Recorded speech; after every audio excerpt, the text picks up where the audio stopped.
अस्सलाम वालेकुम किस्सा गो में अवां जी ख़िदमत में हाज़िर आहियां हिक नए एपिसोड सां हिन दुआ सां तव्हां जिते बि ख़ुशी जो शादी आबाद हुजो। परवरदिगार अव्हांखे दामे दर में कर में सुख ने सिर्फ़ु पंहिंजो मोहताज रखे ऐं रब करीम अव्हांखे कॾहिं बि कंहिंजे दर ते सवाल ई थी न मोकिले सवाइ पंहिंजे दर जे। छाकाणि त ज़िंदगी में जेको सवाल रब खां कजे थो उनजी पंहिंजी हिकिड़ी ख़ासि अहमियत हुजे थी, पंहिंजो ख़ासि हिकिड़ो इदराक हुजे थो। मुंहिंजी ख़ातिन साथ ज़िंदगी जी मुख़्तलिफ़ फीलिंग्स जे हवाले सां अव्हांजी ख़िदमत में अर्ज़ु कंदो आहियां ऐं ईअं आहे त केतिरा ई महिरबान छाकाणि त हिकिड़ी पज़ीराई मिले थी जंहिंजी मां ॻाल्हि शुरू में कंदो आहियां ऐं हर को माण्हू सम्झंदो आहे त हिकिड़ो स्टाइल आहे ॻाल्हि करण जो, पर ॻाल्हि इहा न आहे त छा आहे त जेको इंसानु हूंदो आहे न सो ॿिए सां गॾु हूंदो आहे। मिसाल तौरु हिकिड़ो जेकॾहिं परफॉर्म करण वारो आहे त उहो साम्हूं वारे सां निस्बत रखे थो त हुनजी परफॉर्मेंस हुनखे केतिरी वणे थी। मिसाल तौरु जेकॾहिं हिकिड़ो को ॻाइणो आहे न त उहो इन करे ॻाईंदो आहे छो त ॿुधो वञे। इहो हिकिड़ो लॉजिक आहे हिकिड़ी त तव्हां मतिलबु इन करे बि ख़ुशगुलू हूंदा आहियो त जीअं तव्हांखे उनजी दाद मिले। जेकॾहिं दाद नथी मिले त पोइ फ़नकार बेकार हूंदो आहे। त जेकॾहिं चयो वञे ऐं को ॿुधे न त पोइ चवणु बेकार हूंदो आहे। इन करे इहा तव्हांजी अहसान आहे मुंहिंजे मथां, मुंहिंजी ज़ाती हैसियत ते इहा मां हिकिड़ो शाकिर अज़द शाकिर आहियां तव्हां सभिनी जो तव्हां मूंखे पंहिंजी क़ीमती राय खां आगाह कयो था ऐं तव्हांजी क़ीमती राय जी रोशनीअ में अॻिते वधण जी हिन सफ़र खे तइ करण जी हिकिड़ी कोशिशि ऐं जुस्तजू जारी आहे। हाणे इन में हिकिड़ी ॻाल्हि ॿी बि ज़हन में रखणु घुरिजे त केतिरा दोस्त असांजा जेके फेसबुक ते चवनि था त तव्हां हाणे फेसबुक ते कोन था अचो त असांखे ॾुखियाई थिए थी। त इहो लिंक जेको आहे मूं पुछा कई आहे त इहो लिंक क्लिक करण सां जिन वटि फेसबुक मतिलबु यूट्यूब न आहे उन्हनि वटि लिंक अची वञे थो। मूंखे वधीक टेक्निकलिटी जी ख़बर न आहे। मूं तव्हांखे ॿुधायो न उज़ैद आहे ऐं साद आहे जेके मुंहिंजी मैनेजमेंट कमेटी में मूंखे डील कंदा आहिनि, मूंखे रिकॉर्ड कंदा आहिनि ऐं मूंखे ख़ूबसूरत बणाए परवरदिगार जेकॾहिं का इनायत करे थो ख़ूबसूरती जी जेकॾहिं का पोज़ीशन आहे त उहो ठाहे मोकिलीनि था। मूंखे हिननि शयुनि जी ख़बर नथी पए। इन करे जेकॾहिं तव्हांखे वरी बि का ॾुखियाई थिए थी त महिरबानी करे मूंखे उन ॾुखियाई खां जे करे माफ़ु कजो। हाणे पुछियो वियो त ज़िंदगी में जेके इहे अहम मौज़ू आहिनि सियासत ऐं मज़हब उन ते तव्हां नथा ॻाल्हायो त पोइ बाक़ी छा ते था ॻाल्हायो। कुझु बि कोन्हे, ॿियूं बि ज़िंदगी में इलाही शयूं आहिनि जिन ते माण्हू ॻाल्हाए सघे थो। छाकाणि त मां सम्झां थो त मुंहिंजो इल्मु नाक़िस आहे, मुंहिंजो इल्मु एतिरो घणो कोन्हे जो मां मज़हब ते बि ॻाल्हाए सघां ऐं मुंहिंजो इल्मु एतिरो घणो बि कोन्हे जो मां सियासत ते ऐं उन सियासी सलूकनि ते ॻाल्हायां। छाकाणि त इहे सभु हिकिड़ियूं डिफरेंट कप ऑफ टी आहिनि, हिकिड़ो मुख़्तलिफ़ निस्बत आहे, मुख़्तलिफ़ सोच आहे। त इन करे इहो ज़रूरी थी वञे थो त मां उन्हनि ई ॻाल्हियुनि ते ॻाल्हाइण जी कोशिशि कयां जेके ॻाल्हियूं मूंखे थोरियूं घणियूं ॼाण में आहिनि। मां वरी बि रिपीट करणु चाहियां थो हिकिड़ो बार अव्हांजी ख़िदमत में मां को आलिम न आहियां, को दाहो न आहियां, को दानिश्वर न आहियां। मां हिकिड़ो आम माण्हू आहियां, तव्हां वांगुरु हिकिड़ी आम सोच रखां थो। हिकिड़ो पर्सपेक्टिव आहे जेको मां सोचींदो आहियां ऐं मां तव्हांजी ख़िदमत में पेश कंदो आहियां। त सुवालु हिकिड़ो हाणे पुछियो वियो त दुनिया में सभ खां ॾुखी शइ कहिड़ी आहे ऐं सभ खां सवली शइ कहिड़ी आहे। मतिलबु हिकिड़ो इहो पैराडाइम छा आहे त इहो सभ खां ॾुखी कहिड़ी शइ आहे जेका इंसान खे मजरूह करे थी, इंसान खे ॾुखियाई तरफ़ वठी वञे थी। त मुंहिंजो ख़्यालु इहो आहे जेको ज़िंदगी में असां तजुर्बो ॾिठो आहे त हयाती में हिकिड़ी शइ जेका सभ खां ॾुखी आहे सा आहे रंज ऐं ख़ौफ़ ऐं परेशानी। हाणे अलॻि अलॻि कैफ़ियत हूंदी आहे पर उन में जेका तकलीफ़ इनायत थिए थी न जेका उहा पंहिंजी जाइ ते हिकिड़ी वॾी हैसियत रखे थी। असीं जॾहिं कंहिंखे रंजायूं था, जॾहिं कंहिंखे ख़ौफ़ में मुब्तला कयूं था, कॾहिं कंहिं परेशानीअ में कंहिंखे विझूं था त चवंदा आहिनि त जेको फ़िक्र आहे न उहो गणती जेका आहे न उहा इंसान खे ॻारे छॾे थी। त गणती जहिड़ी का बीमारी कान्हे, का ख़ुशीअ जहिड़ो को मुल्ह न आहे। हाणे ॾिसो न पुराणा सबक़ पढ़ंदा हुआसीं त इहो सबक़ असां वटि बिल्कुलु हाणे दुनिया में मटी वियो आहे न शयूं, त हाणे सबक़ बदिलजी विया आहिनि। हाणे मां हिन वॉच किथे रखां त सबक़ मटिजी विया आहिनि त साईं हाणे अलाए छा आहे। हाणे साईं नोट 8 आहे, नोट 10 आहे। असांजे ॿारनि खे जेके ख़ुशियूं आहिनि से उन्हनि खे ॿिए मुख़्तलिफ़ तरीक़े सां ॾेखारी वञे थियूं। पर गौर कयो, गौर इन करे कयो तव्हां पाण सम्झी सघो था त मतिलबु गणतीअ जहिड़ो को मर्ज़ु कोन्हे, का बीमारी कोन्हे। हकीम लुकमान वटि बि हिन जो इलाजु कोन हो ऐं ख़ुशीअ जहिड़ी का खुराक कान्हे। माना उन जहिड़ी का मतिलबु अहिड़ो को डाइट ई कान्हे जेका इंसानु कंहिंखे ॾेई सघे। त इहे ॿ अहम निस्बतूं आहिनि ज़िंदगीअ जूं। हाणे जेका गणती आहे न उहा सभ खां वधीक हूंदी आहे पंहिंजे महबूब जी। महबूब केरु? हाणे महबूब ते असां हिकदमि असांजो ख़्यालु जिन्सुनि ॾांहुं हलियो वेंदो आहे त जिन्स मुअनिस या जिन्स मुज़क्कर। महबूब त इलाही हूंदा आहिनि। गणती हूंदी आहे पंहिंजे महबूब जी, औलाद पंहिंजे महबूब हूंदो आहे, उनजी गणती हूंदी आहे, फ़िक्रु हूंदो आहे हुनजो। असीं जिन शयुनि सां प्यारु कंदा आहियूं महबूब हूंदियूं आहिनि असांजो। असांजा जानवर असांजा महबूब हूंदा आहिनि। करे तव्हां ॾिसो त उहे बि माना पंहिंजी हैसियत सां अची वेंदा आहिनि ऐं असीं उन्हनि सां बि प्यारु कंदा आहियूं ऐं उहे बि असांखे अहिड़ो अजीबो ग़रीब क़िस्म जो मोहबत सां नवाज़ींदा आहिनि जो सम्झ में ॻाल्हि न ईंदी आहे। त हाणे इहे जेके शयूं आहिनि न इहे सम्झण जूं आहिनि। तव्हां जेकॾहिं कंहिंजे फ़िक्र जो सबबु बणिजो था, कंहिंखे गणती ॾियो था ऐं तव्हांखे ख़बर बि आहे त तव्हां हुनजी फ़िक्र जो सबबु आहियो त उनखे असां घटाए कोन था सघूं। थोरो फैमिली लाइफ ते अचूं था। जेकॾहिं असांजे देरि सां अचण सां अमा ऐं बाबा परेशान थियनि था, नौजवान मां तव्हां सां ॻाल्हायां पियो थो, जेकॾहिं तव्हांजे देरि सां घर अचण सां अम्मा बाबा परेशान थियनि था त छा सवेल घर कोन था अची सघूं? असांजी फज़ूल ख़र्चे जे करे जेकॾहिं किथे का परेशानी थिए थी, छा असां पंहिंजे ख़र्च खे घटाए कोन था सघूं? असांजे सलूक जे करे जेकॾहिं को मतिलबु का कौड़ी महसूसाती कैफ़ियत जनम वठे थी, छा असां उनखे घटाए नथा सघूं? असां करे सघूं था। ऐं ख़ुशीअ जो जेको वरी पैमानो आहे उहो बिल्कुलु सादो ऐं साफ़ु आहे। उहो आहे क़दुरु करणु, कंहिं बि शइ जो क़दुरु करणु। क़दुरु त मालिक तव्हांजे अंदरि में विझे थो न। मूं पहिरीं बसि कयो तव्हांखे फीलिंग जेका आहे सा महसूसु करण सां आहे। जेकॾहिं माण्हू महसूसु करे थो त अहसासु बि आहे, जेकॾहिं माण्हू महसूसु नथो करे त अहसासु कोन्हे को।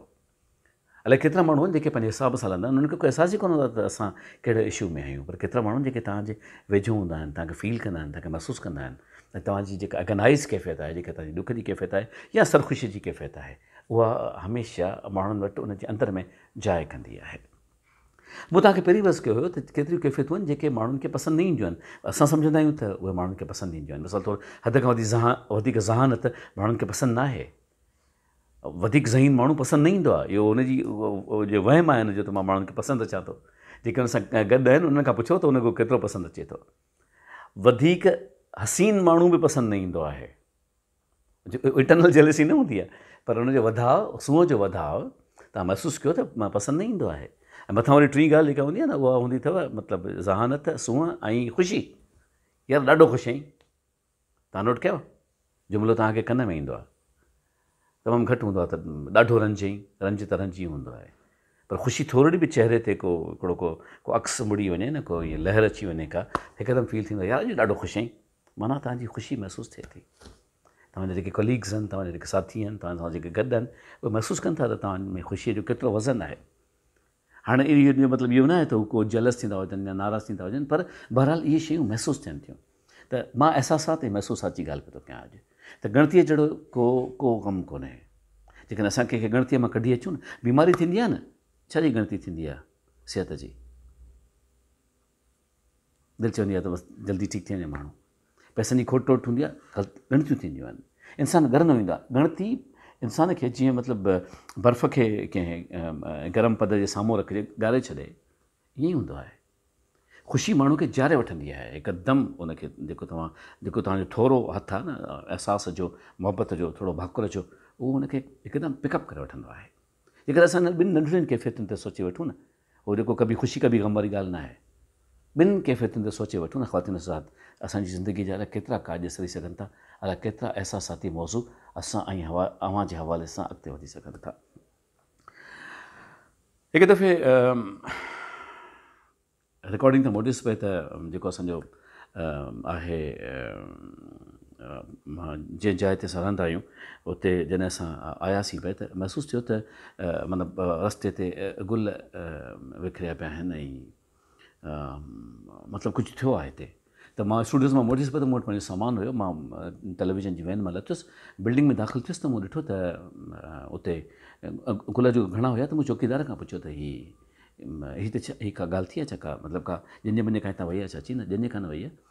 हिन हिकिड़ी लैन में हिकिड़ी न्याणी अॼु मंझंदि जो वफ़ात करे वई। उहा पेपर ॾियणु आई हुई ऐं पेपर ॾेई आई हुई, सॉरी, ऐं मंझंदि जो इंटर जो पेपर ॾेई घर आई। अलाए छा थियुसि, अधु कलाक में पेट में सूरु पियुसि, गुज़ारे वईसि। उनजी मैयत जेका ई साह वई त हीअ उनजा गुल आहिनि। त ॾाढी तकलीफ़ थी साह खे। मूं हुन खां पुछियो त हालांकि 11:30 पौणा 11 थिया राति जा, त मूं हिकदमि हुनखे चयो इहो थी सघे थो त उन सां उनजे घर वारनि सां फातिहा कजे? त हुन चयो हा, तव्हां हलो मूंसां गॾु, त हलूं था पाण। त मां वियुसि हुन ते, हुन बैल ॾिनी त अंदरां आवाज़ आयो त केरु आहे? हुन चयो हिकिड़ो माण्हू आहे तव्हां सां फातिहा करणु आयो आहे। त पुछियो वियो छो? हाणे मां तव्हांखे अहसासाती कैफ़ियत थो ॿुधायां त ज़िंदगी में अहसास कहिड़े पासे वरिता वञनि। हिकिड़े पासे असां ख़ुशीअ खे पासे रखूं था, हिकिड़े पासे असां गम खे पासे रखूं था। त हुन चयो त छो? हुन चयो न बसि फातिहा लाइ आयो आहे। चयूं वेट कयो। ख़ैर अंदरां हुन न्याणी जो वालिद साहिबु आयो ॿाहिरि। अस्सलाम वालेकुम। वालेकुम सलाम। हथु ॾिनई हीअं। मूं चयो मुंहिंजो नालो फलाणो आहे, मां हैदराबाद में रहंदो आहियां, तव्हांजो पाड़े वारो आहियां। मूं ॿुधो त हीअ जेको आहे सा न्याणी वफ़ात करे वई आहे, त मां फातिहा करणु आयो आहियां। हिते सुबुह जो मां हली वेंदुसि वापसि हैदराबाद, त मूं सोचियो त मां तव्हां सां फातिहा करे वठां। मूंखे चयो हिते था करे वठूं। अंदरि घर में वञण जो शौक़ु मूंखे बि कोन हुयो। उहे जेके एटीट्यूड्स हुया न, जेको फीलिंग लेस वजूद हुयो उन महिल। आई एम सॉरी टू से, थी सघे त मां मुंहिंजा व्यूअर्स फील कनि त महमूद मक़बूल छा थो ॻाल्हाए। अजीब हिकिड़ो माना घर मां माण्हू रुख़सत थियो आहे, अंदरि जो टुकड़ो वियो आहे। त मां हुन सां मिलियो, हुनजो हथु खणो, मतिलबु ईअं कीअं हथु कयासीं, पूरी कयोसीं त हथु मिलाइजे, बसि ठीकु आहे, थैंक यू, तव्हां आयो। अजीब कैफ़ियत थी वई, दिलि में सम्झ में ॻाल्हि न आई त अहसास जी कैफ़ियत कहिड़े पासे पई थी वञे असांजी, मतिलबु छा असां कंहिं फीलिंग खे महसूसु कयूं था। हालांकि इहो जुमिलो ग़लति, छा हुनखे इहो अहसासु थियो त मूंसां को ॿाहिरि जो फातिहा करणु आयो आहे, मां ख़ुशी नथो चवां, हुनखे छा इहो अहसासु थियो त को मुंहिंजे ॾुख खे वंडणु आयो आहे। आम ज़िंदगी में असां चवंदा आहियूं न त ख़ुशी थींदी आहे जॾहिं की तव्हांजे ॾुख खे शेयर कंदो आहे, मां नथो चवां मैयत हुई, पर छा हुनखे इहो अहसासु थियो त हिकिड़ो माण्हू मूंसां कंहिं ॻाल्हि खे शेयर करणु आयो आहे। छा ॾुख जी जेका हद हुई सा पंहिंजी जाइ ते अहिड़ी हुई जंहिंखे हिते माण्हू हुनखे इंसल्ट करे सघे। अजीब हिकिड़ी कैफ़ियत थी वई, अजीब हालत थी वई। असीं उन दौर मां निकिरी पिया अचूं ख़ौफ़ सां, जंहिं महिल फीलिंग्स असांखे वकोड़े वेंदियूं हुयूं, जॾहिं औलाद खे सरख़ुशी थींदी हुई, जॾहिं माइट खे ख़ुशियुनि जी हद थींदी हुई। मां सम्झां थो त शायदि मां पंहिंजे अॼोके मौज़ूअ सां इंसाफ़ु न पियो करे सघां, पर असीं उन पासे वञूं पिया था जंहिं महिल असांजे अंदर खे उहा जेका पौसर थींदी हुई न अहसासनि जी, उहा हाणे कान थी थिए। थी सघे थो मां अॼोके मौज़ूअ सां न बि निभायो हुजे, पॉसिबल आहे, इंसानु आहे, पंहिंजो फ्लो में अलाए कहिड़े पासे हलियो थो वञे, पर हिकिड़ो वाक़ियो ॿियो मां तव्हांखे ज़रूरु ॿुधाइणु चाहियां थो, छाकाणि किसा गोई में ज़िंदगी जा किसा पंहिंजी जाइ ते बि अहम हूंदा आहिनि। मुंहिंजे हिकिड़े दोस्त मूंसां इहा ॻाल्हि शेयर कई जेका तमामु अहम तरीन आहे, शायदि किथे ईदी साहब बि हिन ॻाल्हि जी को रेफरेंस ॾिनो हुजे। त हुनजो दोस्त कोर्ट में वकील आहिनि, सो सुबुह जो जीअं ई हू पंहिंजी वकालत लाइ हुनजो सेशन हुयो लॻल, केस हुयो हिकिड़ो, निकिता त ड्राइवर जेको हुन गाॾी लॻाए बीठो त हुन चयो साईं उहो पासे में को मलिक साहब हुया, हुनजी वफ़ात थी वई आहे। त हुन चयो अच्छा, हाणे घर तां ॾिठी त घर त बिल्कुलु साइलेंट लॻो पियो, अहिड़ी का शइ कान्हे, नौज़ बिल्ला, मतिलबु जीअं को ॾुख जी का कैफ़ियत हूंदी आहे या को रंज हूंदो आहे। त हाणे परेशान थी वियो त चए थो की कंहिं ॿुधायो, चए मूंखे हिन ड्राइवर ॿुधायो आहे त मलिक साहब राति गुज़ारे विया आहिनि हिन फ्यूनरल आहे हाणे। त उहो हिकदमि पंहिंजे घर आयो ऐं घर अची हुन पंहिंजी घरवारी खे चयो त मूंखे कपिड़ा चेंज करे ॾे, मां वेंदुसि पाड़े में डेथ थी वई आहे, मां कोर्ट कोन थो वञा। हुन कोर्ट में फ़ोन करे छॾियो, बाबा केस कोन था, केस वारनि खे ॿुधायो त वकील साहब अॼु मोकिलिते, ॿी डेट वठो तव्हां। हुन चेंज कयो, चेंज करे पाड़े वारे करे बेल ॾिनी। जॾहिं हुन बेल ॾिनी त थोरी देरि खां पोइ हुनजो नौजवान पुटु ॿाहिरि निकिरी आयो, कंप्लीट सूट में ॿाहिरि निकितो, हिकु त चई अस्सलाम वालेकुम अंकल, हुनजो अस्सलाम वालेकुम। हाणे हुनखे सम्झ में न आई त हीउ जेको तयारु नौजवान लॻो पिया 2 पीस में ऐं टाई सां गॾु, हिन जे वालिद साहब जी डेथ थी आहे अलाए कोन थी आहे। त हाणे हिबकंदे हुन ॻाल्हि कई त पुटु हू चई हा अंकल हू बाबा जी डेथ थी वई राति। त हाणे चयूं मां ॻाल्हाईंदो पियो वञां पियो, मां इतफ़ाक़ सां घर में अंदरि बि अची वियुसि त ॾिसां त हर का शइ सेटिंग ते आहे, कुझु बि कोन्हे, न को टेंट आहे न का ॿी शइ आहे। त मूं हुनखे चयो मुंहिंजो बाबा मां केॾी महिल वफ़ात कई अथनि, चई राति जो 2-2 कयूं ऐं यू डोंट वरी, तव्हां परेशान न थियो। मूं चयो भई परेशानी जी ॻाल्हि कान्हे का, तव्हांखे मुंहिंजो घरु खपे या को टेलीफोन नंबर खपे या कॉन्टेक्ट्स खपनि त मां तव्हां सां, मां बीठो आहियां, मां अॼु कोर्ट कोन वियो आहियां। चवंदा यू डोंट वरी, तव्हां कंहिं ॻाल्हि जी गिणती न कयो, मूं ईदी वारनि खे चई छॾियो, एडवांस में पेमेंट बि करे छॾी आहे, उहो पाण ई बॉडी खणी वेंदा ऐं पाण ई दफ़न कंदा। मूंखे एक्चुअली न्यूयॉर्क पहुचणो आहे ऐं मुंहिंजी फ्लाइट आहे। Uncle thank U very much. वकील साहब चयो त मां हिकदमि मोटी आयुसि ऐं मोटी अची मूं पहिरीं त कोर्ट फ़ोन कई त बाबा केसिस खे अॻियां न वधायो, मां अचां थो, अटेंड कयां थो। मूं घरवारी खे चयो त मूंखे पंहिंजा कपिड़ा मोटाए ॾे त मां चेंज करे पंहिंजे ऑफिस वञा। इहो किसो ॿुधुमि ऐं पाण खे ॾिनल हथु यादि आयुमि, अलाए सोचनि जे कहिड़े पासे हली वियासीं। छा असां ख़ुशी ॾेई सघूं था? छा असां ॾुखु ॾेई सघूं था? छा असां ख़ुशी महसूसु करे सघूं था? छा असां ॾुखु महसूसु करे सघूं था? जेकॾहिं हीअ चइनी शयुनि जा जेके जवाबनि से अफर्मेटिव आहिनि, हा आहिनि, त पोइ महसूसु कजे त ज़िंदगी कंहिं रुख में हले पई थी। पर जेकॾहिं इन्हनि मां कंहिं बि सुवाल जो जवाबु नथो मिले, हा में नथो मिले, त पोइ लॻे थो त सफ़र जेको आहे सो वर वकड़ जो शिकार आहे। करीम रब मां किदा में दर में कर में सुख में सिर्फ़ु पंहिंजो मोहताज रखे, पंहिंजो ख़्यालु रखिजो पिया। कोविड जी का नई लहर ॿुधूं पिया था, ख़तरनाक आहे।